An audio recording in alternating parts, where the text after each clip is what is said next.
40 ఏళ్ల అనుభవాల విశ్వవిద్యాలయం, నిత్య నూతన ఆలోచనల విజ్ఞాన క్షేత్రం అయినటువంటి మాన్యశ్రీ గౌరవ ముఖ్యమంత్రి శ్రీ నారా చంద్రబాబు నాయుడు గారికి ఓటమికి దడవని గుండె, ఒక చేత్తో పసుపు పచ్చ జెండా, మరో చేత్తో అభివృద్ధి అజెండా పట్టుకొని భవిష్యత్తుకు భరోసా ఇస్తున్నటువంటి మన యువనేత, ప్రియతమ నేత శ్రీ నారా లోకేష్ గారికి, అదేవిధంగా పార్టీని బాధ్యతాయుతంగా ముందుకు నడిపిస్తున్నటువంటి పల్లా శ్రీనివాస్ గారికి, పసుపు పొన్న వేదిక, పసుపు సైన్యపు వేడుక అయిన ఈ మహానాడుకు విచ్చేసినటువంటి నాయకులకు, నిస్వార్థమైన కార్యకర్తలకు నమస్కారం. ఈరోజు కడప గడపలో లక్షలాది మంది తెలుగు సైన్యం ఒక చోట కలుసుకుంటున్నారు అంటే, అదేవిధంగా మాలాంటి వాళ్ళు ఎక్కడో ఉన్నా ఈరోజు రాష్ట్రానికి తిరిగి వచ్చి ప్రజాసేవ చేయాలి అని ముందుకు వస్తున్నామంటే దానికి మొట్టమొదటి కారణం మరణం లేని మహానాయకులు, అకుంఠిత దీక్షా దక్షులైనటువంటి అన్న నందమూరి తారక రామారావు గారు.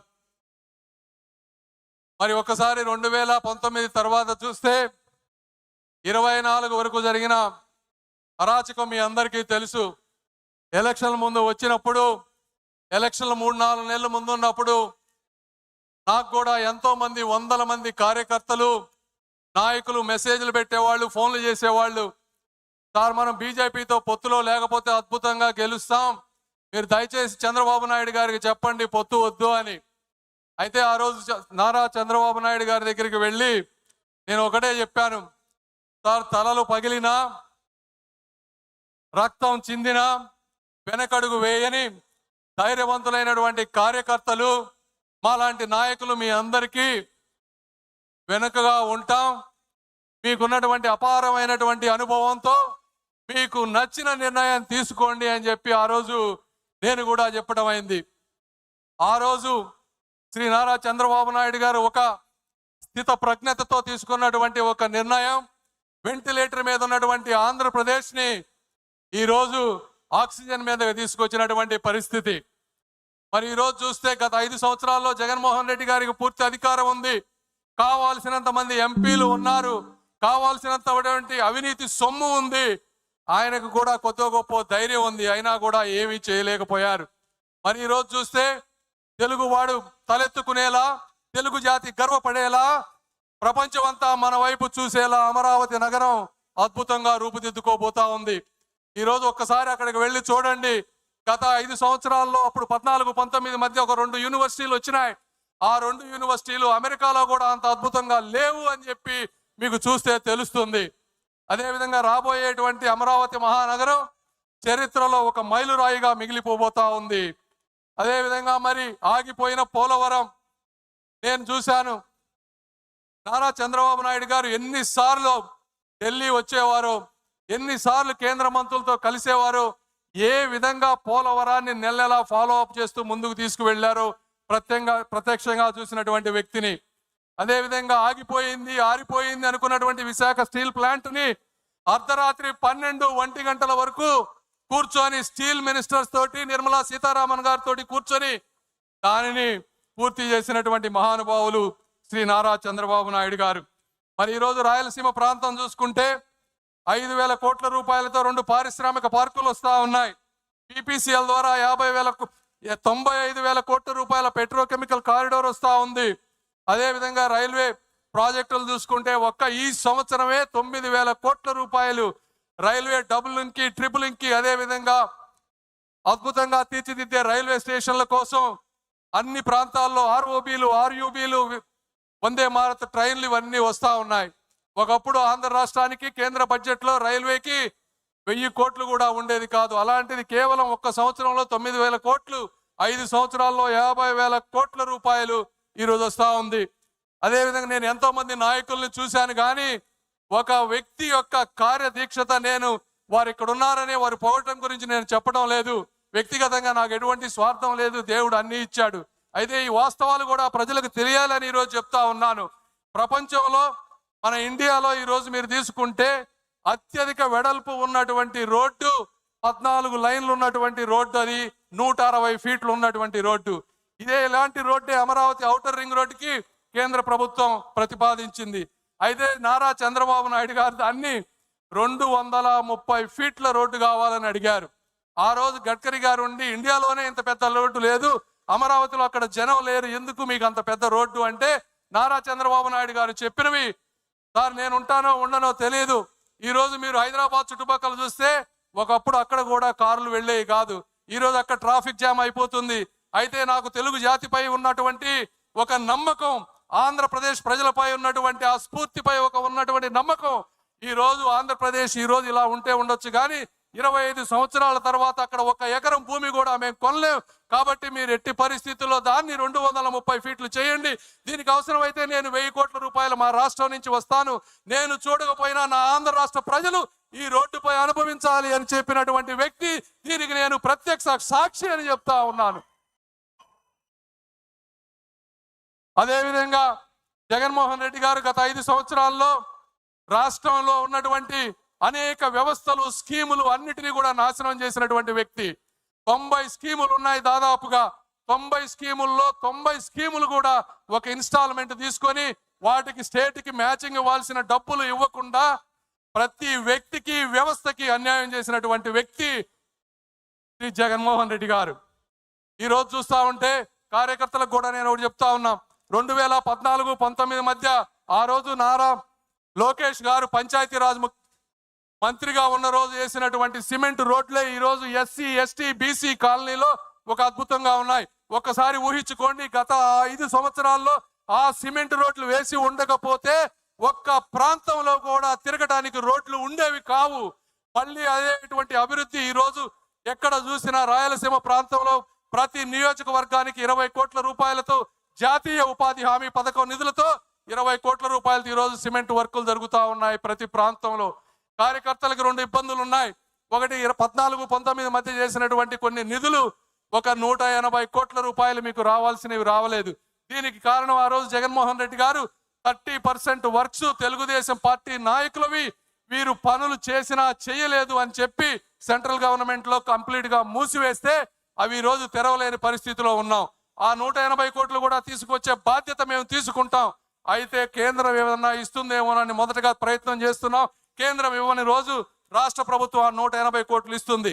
అదేవిధంగా ఈరోజు 2000 కోట్ల రూపాయలు నిధులు మన జాతీయ ఉపాధి హామీలో పెండింగ్ పనులు ఉన్నాయి. నేను ఇక్కడున్నా కూడా నిన్న ఫాలో అప్ చేస్తా ఉన్నాం.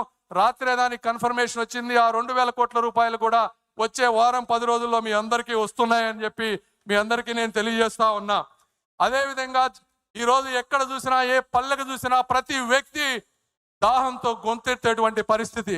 ఈ పరిస్థితిని గుర్తించినటువంటి శ్రీ నరేంద్ర మోదీ గారు అద్భుతమైనటువంటి జల్ జీవన్ మిషన్ ని 20,000 కోట్ల రూపాయలతో ఆంధ్రప్రదేశ్కి ఇచ్చారు. అందులో కేంద్ర భాగం 14,000 కోట్లు, రాష్ట్ర భాగం 6,000 కోట్లు. ఇది జగన్మోహన్ రెడ్డి గారి పరిపాలనలో వచ్చింది. అయితే కేవలం జగన్మోహన్ రెడ్డి గారు 2,000 కోట్ల రూపాయలు మాత్రమే ఖర్చు పెట్టి 12,000 కోట్ల రూపాయలు నిరుపయోగంగా చేసి ఈ రోజు ప్రతి ఇంటికి నీరు వచ్చే విధాన్ని రాకుండా చేసినటువంటి వ్యక్తి. ఆ స్కీమ్ కూడా ఈ 26కి ఎండ్ అయిపోతుంది.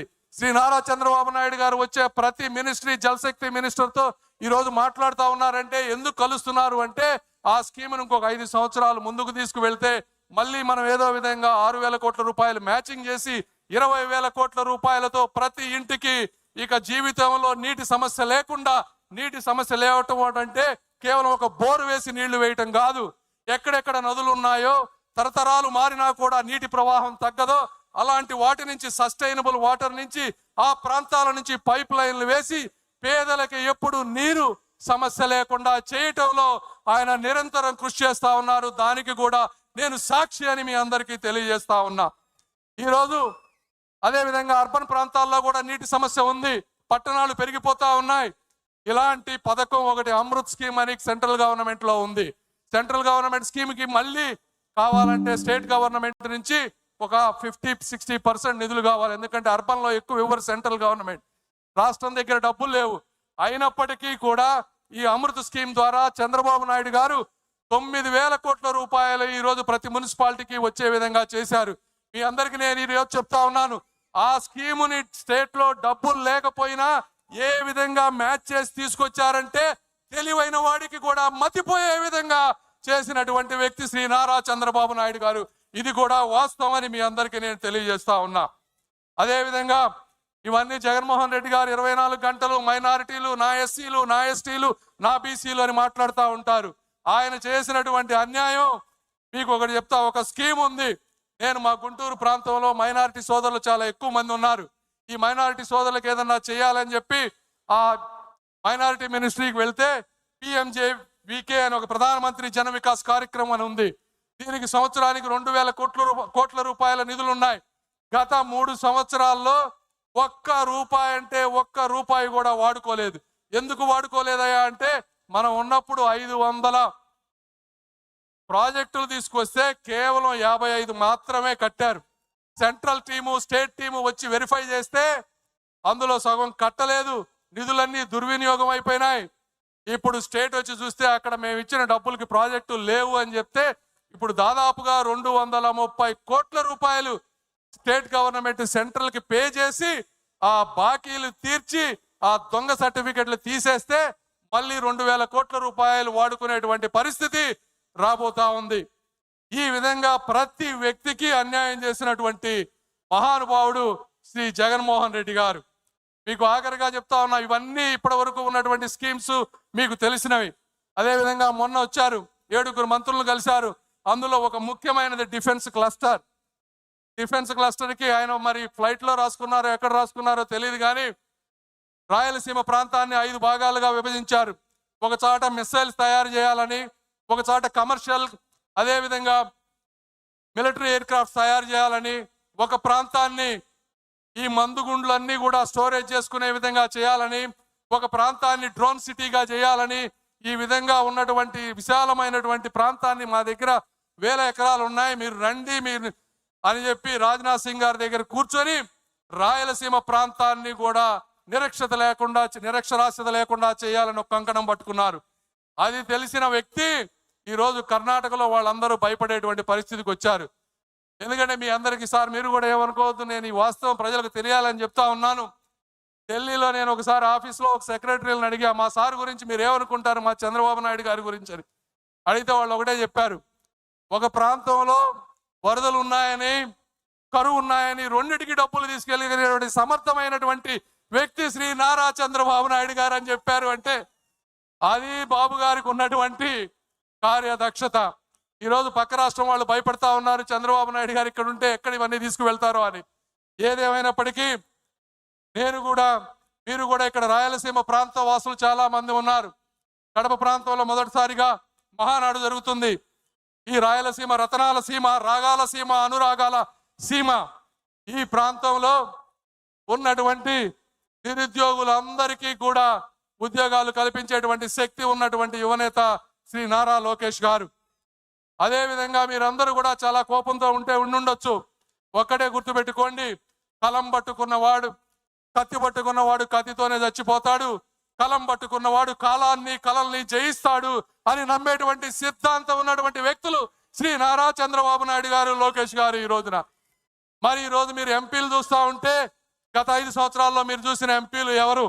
ఒక నందిగం సురేష్ గారు, అదేవిధంగా ఒక అవినాష్ రెడ్డి గారు, ఒక మాధవ్, ఒక మిథున్ రెడ్డి. మరి ఈ రోజు ఉన్నటువంటి ఎంపీలు ఎలా ఉన్నారు మీరే ఆలోచించండి. ఆ రోజు మిథున్ రెడ్డి గారు ఏమన్నారు? ఒక నిండు సభలో అధికార మదంతో, అవినీతి సొమ్ముతో, ఏకవచనంతో యువతకు స్ఫూర్తి అయినటువంటి, బడుగు బలహీన వర్గాలకు చెందినటువంటి, కనీసం చీమకు కూడా అన్యాయం చేయనటువంటి చిరునవ్వుతో చిందించే రామ్మోహన్ నాయుడు గారిని ఏమన్నారో మీ అందరికీ తెలుసు. అలాంటి వ్యక్తిని ఈ రోజున కేంద్ర మంత్రిని చేసి దేశ విదేశాలు చెప్పుతూ అందరి చేత సెల్యూట్ కొట్టించే విధంగా చేసినటువంటి వ్యక్తి శ్రీ నారా చంద్రబాబు నాయుడు.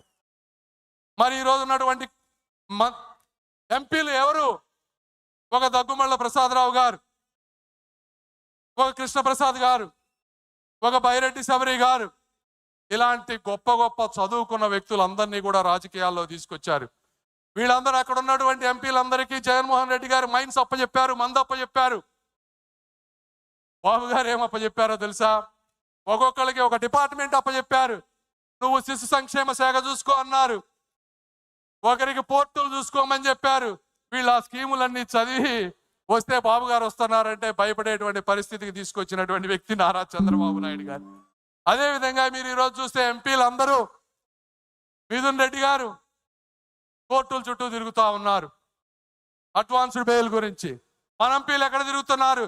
దేశ విదేశాల్లో దేశ ప్రతిష్ట పెంపొందిస్తూ మన దేశంపై పాకిస్తాన్ చేసేటువంటి అరాచకాలని చెప్తూ ఈరోజు లావు శ్రీకృష్ణదేవరాయలు గారు, ఒక బైరెడ్డి శబరి గారు, ఇలా బాలయోగి గారి అబ్బాయి అందరూ ఈరోజు ప్రపంచ దేశాలు తిరుగుతూ ఉన్నారు. ఇది కార్యకర్తలు కానీ నాయకులు కానీ అందరూ కూడా గుర్తుంచుకోవాల్సినటువంటి విషయం. ఆఖరిగా జగన్మోహన్ రెడ్డి గారు ఈ ప్రాంత వాసి కాబట్టి నేను అందరికీ ఒకటే చెప్పదలుచుకున్నా, చంద్రబాబు నాయుడు గారిది కానీ తెలుగుదేశం పార్టీ కార్యకర్తలకు కానీ నాయకుల సహనాన్ని కానీ మీరు పరీక్షించవద్దు. తరం మారింది, స్వరం మారింది, చరిత్ర మారబోతోంది అని మీరు అందరూ గుర్తుపెట్టుకోవాలని, ఈ ఆంధ్రప్రదేశ్ చరిత్ర సువర్ణాక్షరాలలో మిగిలిపోయే విధంగా మా అణువణువు కష్టపడతామని, తెలుగు జాతి ఇచ్చినటువంటి అవకాశాన్ని, శ్రీ నారా చంద్రబాబు నాయుడు గారు ఇచ్చినటువంటి అవకాశాన్ని, అన్న నందమూరి తారక రామారావు గారి ఆశయాల్ని ఎప్పుడు మోసం చేయమని, స్వార్థ ప్రయోజనాలకు వాడుకోమని తెలియజేస్తూ అశేష ప్రజానీకానికి నమస్కారాలు తెలుపుకుంటూ సెలవు తీసుకున్నాను. జై తెలుగుదేశం.